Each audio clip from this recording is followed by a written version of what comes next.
Hi, beautiful souls. Welcome to Manifesting Miracles with Joelle. Okay, so, real talk. I need to tell you about Sarah. Sarah came to me 6 months ago, absolutely exhausted. And when I asked her what was wrong, she said something I'll never forget. Joelle, I don't understand. I do everything right. I'm there for everyone. I never let anyone down. So why do I feel so empty? And here's what broke my heart. She genuinely thought she was the problem. If that hits home for you, stay with me. Because what I'm about to share changed everything for Sarah. And it might just change everything for you too. Let me paint you a picture. It's 11 p.m. You're exhausted. You finally have a moment to yourself. Your phone buzzes. It's them. Again. They need something. Advice, support, your energy. And even though every cell in your body is screaming, I can't do this right now, you respond immediately. Because what if they think you don't care? What if this is the time they actually need you? What if saying no means losing them, so you give? Again. And 20 minutes later, after you've poured yourself out, they leave you on red. No thank you, no reciprocation, just silence. And you're left wondering, why do I keep doing this to myself? Here's why, and I promise, this is going to make so much sense.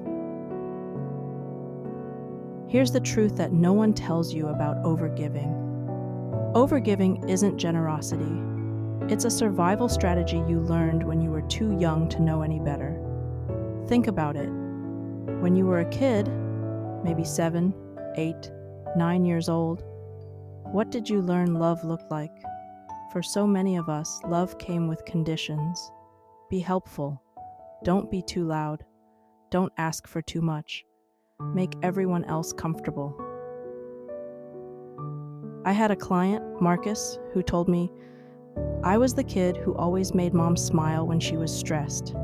That became my job. Making her okay meant I was safe. 20 years later, he's doing the same thing in every relationship. The pattern, give enough and you'll be safe. Be useful enough and you'll be loved. But here's the painful part. You're not actually giving from love.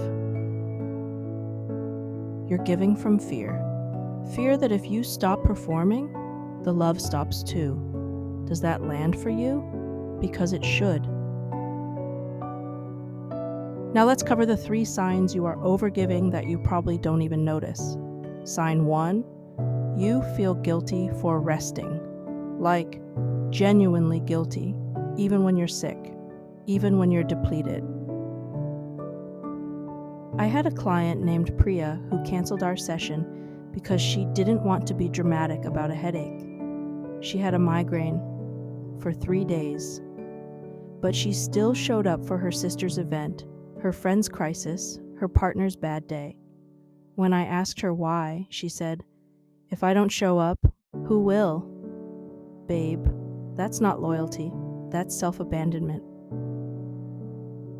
Sign 2, you're drawn to people who can't fully meet you. This one's sneaky. You keep ending up with emotionally unavailable people, and you think it's bad luck. But here's the thing. Unavailable people feel familiar. They recreate the same dynamic you learned as a kid, where love is uncertain, conditional, something you have to chase. My client Alex said it perfectly. I thought I was choosing passion. Turns out I was just choosing chaos. Sign 3. When someone actually shows up for you, it feels weird. Someone compliments you, you deflect. Someone offers help, you say, I'm fine. Someone loves you without you earning it, you don't trust it. Because receiving feels dangerous when you were taught that love has to be earned. Sound familiar? What overgiving is actually costing you? Let's be honest about the price you're paying. You're exhausted. But you feel guilty about being exhausted. Because other people have it worse. You're resentful, but you swallow it. Because good people don't keep score. You've forgotten what you actually want. Because you've spent so long tuning into everyone else's needs, yours became background noise. I'll never forget when my client Jasmine said, "Joelle, someone asked me what I wanted for dinner and I literally froze. I couldn't remember the last time I let myself want something without checking if it was okay first." That's what overgiving does. It doesn't just drain your energy, it erases your sense of self. Okay, here's where we shift. I'm going to walk you through the exact ritual I gave Sarah, Marcus, Priya, Alex, and Jasmine. And I'm telling you, this is the work that actually moves the needle. On day 1, name the fear. Hiding behind the giving, grab your journal. No phone, no distractions. Ask yourself, what am I really afraid will happen if I stop giving? Not the polite answer, the raw one. For Marcus, it was, they'll realize I'm not that special. For Sarah, they'll leave and I'll be alone. For Priya, I'll be selfish just like my mom said I was. These aren't just thoughts, they're survival codes. Your prompt. When was the first time I learned that love had to be earned? Who taught me that? Write it. Cry if you need to. Let it out. Because once you see the fear, it loses its grip. On day 2, flip your empathy inward. Here's the thing about overgivers. You're usually deeply empathic. You feel everything. You sense what others need before they even say it. That's a gift. But when it only flows outward, it becomes self-betrayal. So today, before you check in on anyone else, check in with you. Instead of asking, are they okay with me? Ask, am I okay with me right now? My client Jasmine started doing this, and within 2 weeks she said, "Joelle, I didn't even realize how much I was abandoning myself every single day." Prompt for day 2. Where have I ignored my own needs this week just to keep someone else comfortable? That awareness, that's where your power lives. On day 3, call your energy back. This one's sacred, and it works. When you overgive, you scatter pieces of yourself everywhere. Little energetic fragments left in conversations, in worry, in waiting for someone to finally see you. It's time to call it home. Here's the ritual. Light a candle. Take a piece of paper. Write, I call back all the energy I gave away in fear. I return to myself whole, clear, and free. Burn it safely. Watch the smoke rise. As you do, imagine every piece of your energy flowing back into your body, into your heart, into your center. Then say out loud, I am no longer available for one-sided love. I am ready to receive as much as I give. Do this with intention. It's not woo-woo, it's reclamation. On day 4, redefine what love actually feels like. This is the one that makes people cry. Because here's the truth. If you grew up where love meant effort, struggle, proving yourself, peace feels boring. Healthy love feels like nothing's happening. No drama, no chase, no emotional roller coaster, and your nervous system says, wait, is this even love? Yes, it is.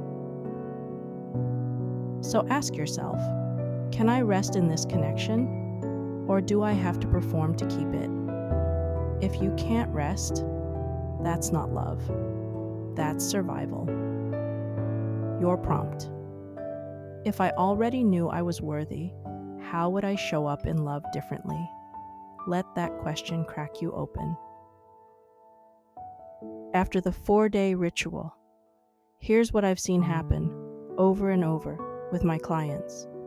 Sarah, she stopped responding to every text immediately. She started honoring her rest. And guess what? The people who truly loved her stayed. The ones who didn't showed themselves out. Marcus, he set his first boundary with his mom. It was terrifying, but he told me, "Joelle, I finally feel like I can breathe." Priya, she let someone help her move. She didn't apologize for needing support. She said it felt weirdly revolutionary. This is what happens when you stop overgiving. You don't lose love. You lose the illusion of love, and you make room for the real thing. You are not too much. You are not too sensitive. You're not needy for wanting someone to meet you halfway. You're someone who learned to survive by giving, but now you're learning to thrive by receiving. And that receiving starts with you. Say this with me.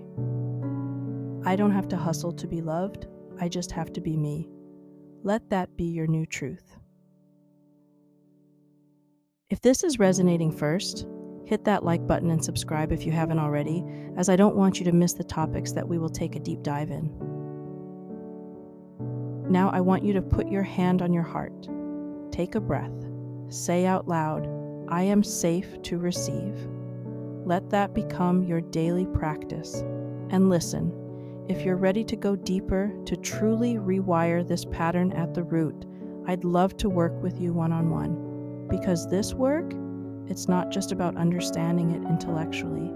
It's about feeling it shift in your body, your relationships, your life. Check out the link in the description below to book a session with me. But for now, start with day 1. Name the fear. The rest will follow. YouTube thinks you will like this next video. Let's see if they are right. And until next time, keep manifesting miracles, not by giving more, but by being more of who you already are. I will see you in the next one.